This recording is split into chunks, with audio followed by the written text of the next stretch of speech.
Баршаңызға қайырлы күн, құрметті көрермендер. Бүгін сіздермен бірге құлпынайдан варенье жасайтын боламыз. Құлпынайымызды осылай жапырақтарынан тазалап алдым. Солайынша суға 2 қайтара жуып шықтым. Құлпынайлар өте тез бұзылып кетеді, сол үшін оны тосап жасап тастаған дұрыс. Құлпынайымыз дайын, оның үстіне 1-2 стакан қант қосып, түннен таңға дейін қойып қойдым. Қантын онша көп салмадым. 5-10 минут аралығында құлпынайды қайнатып алдым.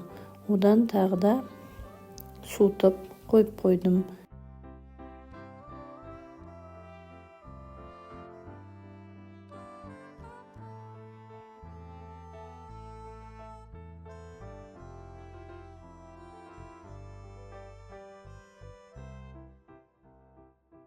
Осылай 2-3 рет қайталап, банкамызды парлап, құлпынайымызды банкаға жабатын боламыз.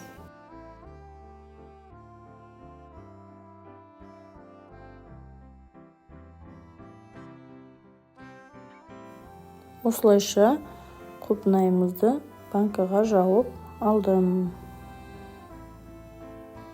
Өте оңай.